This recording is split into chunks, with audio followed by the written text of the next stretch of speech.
Audio Jungle. Audio Jungle. Audio Jungle.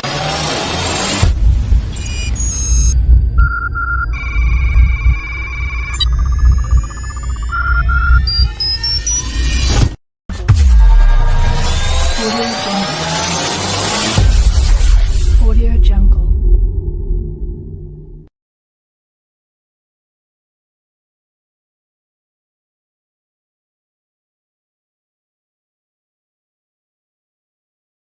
When tensions rise in the Middle East, one of the biggest questions many people ask is, how does Iran decide which places in Israel to target? Behind every missile launch or drone strike, there is usually a complex strategy involving intelligence, technology, and military planning. Iran's approach is not random. Instead, it focuses on locations that are considered strategically important for Israel's security, economy, and national infrastructure. One of the main categories of targets Iran focuses on is major cities and population centers. Cities like Tel Aviv, Haifa, and Jerusalem are often mentioned in reports about missile attacks. These locations are not only densely populated but also serve as important economic and political hubs for Israel. In past attacks, missiles were launched toward districts around Tel Aviv and Haifa, causing damage to buildings and vehicles and injuring civilians.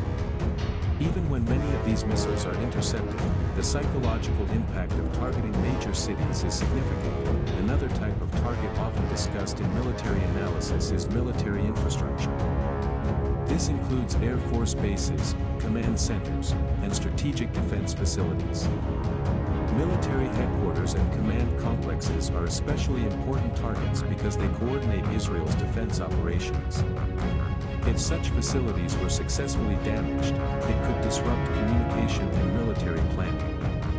In simulations shown in Iranian media and military discussions, targets such as central command centers and Air Force bases are frequently highlighted as potential strike points.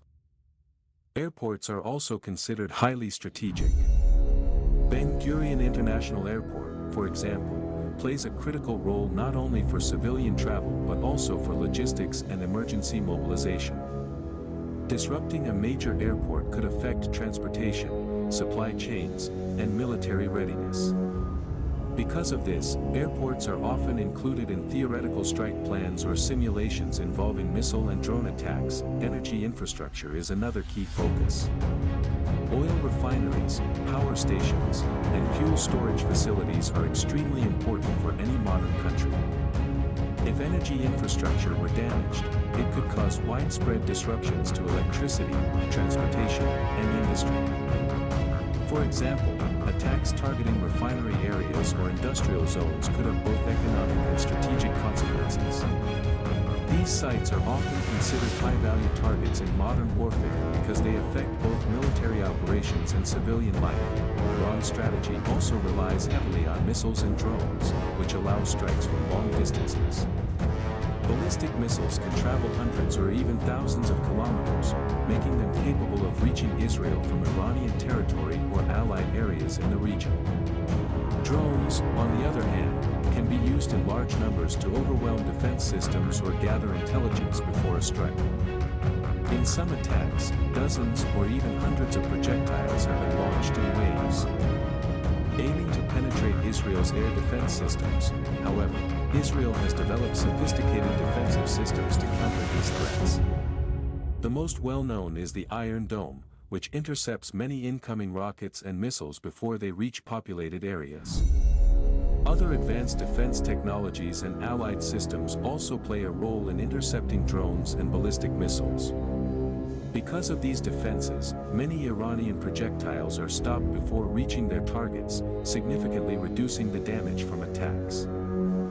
Another important element in Iran's targeting strategy is symbolic value. Certain locations represent national pride, technological advancement, or military strength. By targeting these places, even symbolically, attackers attempt to send a political message. This psychological dimension is often as important as the physical damage itself. It's also important to understand that much of the conflict between Iran and Israel occurs in what analysts call a shadow war. This means that both countries use a mix of direct and indirect methods, including cyber operations, intelligence activities, and proxy groups. Missile and drone attacks are only one part of a much larger strategic competition between the two nations. In the end, Iran's targeting approach is shaped by several key factors: strategic importance, military value, economic impact, and symbolic meaning. Major cities, military facilities, airports, and energy infrastructure are often considered the most critical targets because they affect the country's security and stability.